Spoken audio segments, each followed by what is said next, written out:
Pocket for Corduroy by Don Freeman.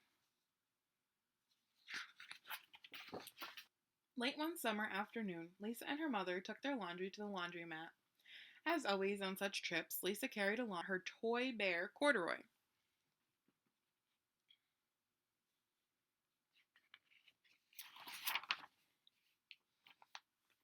The laundromat was a very busy place at this hour. "Now, Corduroy, you sit right here and wait for me," Lisa said. "I'm going to help with our wash."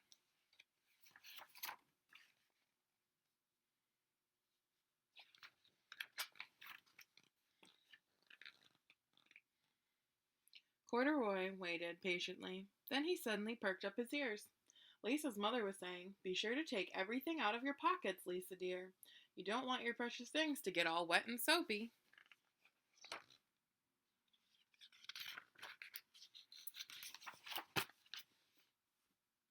"Pockets," said Corduroy to himself. "I don't have a pocket." He slipped off the chair. "I must go find something to make a pocket out of," he said, and he began to look around.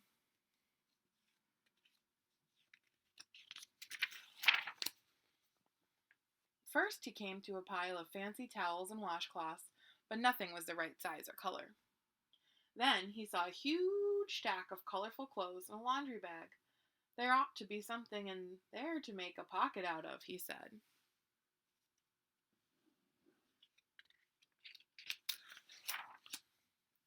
Without hesitating, he climbed inside the bag, which was filled with pieces of wet laundry. The dampness didn't bother Corduroy in the least. "This must be a cave," he said, slightly happy. "I've always wanted to live in a dark, cool cave." When the time came for Lisa to fetch her bear, he was gone. "Oh, Mommy!" she exclaimed. "Corduroy isn't here where I left him." "I'm sorry, honey," said her mother, "but the laundromat will be closing soon, and we must be getting home."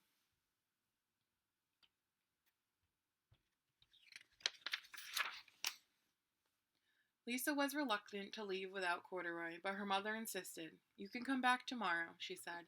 "I'm sure he will still be here."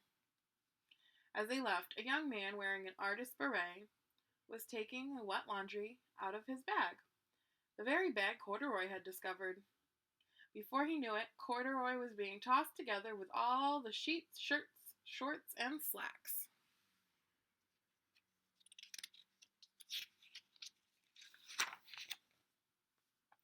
Inside the dryer.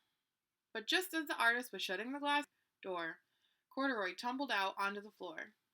"How in thunder did that bear ever get mixed up with all my things?" the artist wondered.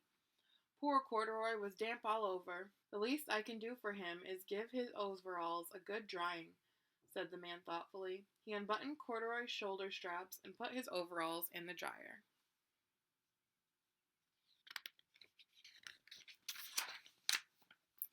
Corduroy grew dizzy as he watched the clothes spin around, but the artist became inspired. "This would make a wonderful painting," he said as he took a sketch pad out of his pocket and began drawing the swirling colors. "I can hardly wait to get back to my studio." Finally, the dryer stopped whirling and the man gathered up all his clothes. Then he helped Corduroy put on his warm, dry overalls. All at once, the manager of the laundromat called, "Closing time! Everybody out!"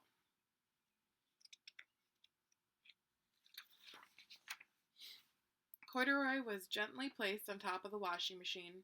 "I wonder who that bear belongs to," said the artist as he was leaving. "Seems to me he should have had his name someplace. He's too fine a fellow to be lost." As soon as the lights were turned off, Corduroy began to search again.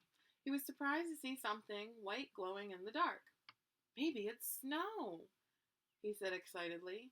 "I've always wanted to play in snow."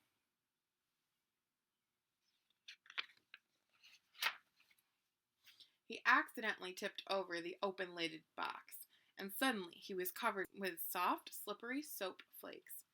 Gradually, Corduroy began to slip and slide. "Oh, what fun," he said with a smile.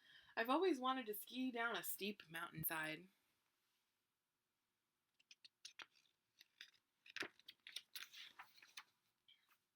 He landed paws first in an empty laundry basket. "This must be a cage," he said, peeking through the bars. "I've never wanted to live inside a cage like a bear in the zoo." By now, Corduroy felt drowsy, and he soon nodded off to sleep.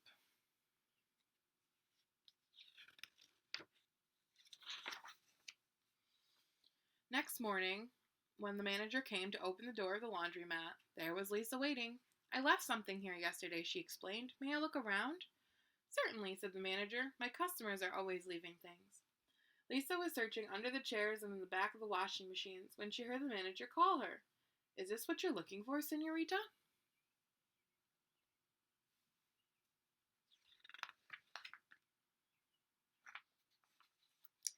"Yes, yes, he's my best friend," shouted Lisa as she came running.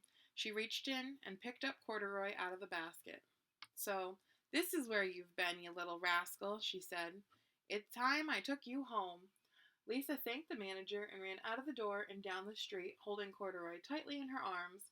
"I thought I told you to wait for me," she said. "Why did you wander away?" "I went looking for a pocket," Corduroy said. "Oh, Corduroy, why didn't you tell me you wanted a pocket?" asked Lisa, giving him an affectionate squeeze.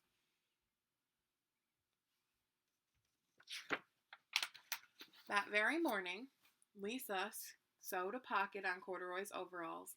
"And here is a card I've made you with your name on it for you to keep tucked inside," she said. "I've always wanted a purple pocket with my name tucked inside," said Corduroy, as he and Lisa nuzzled noses.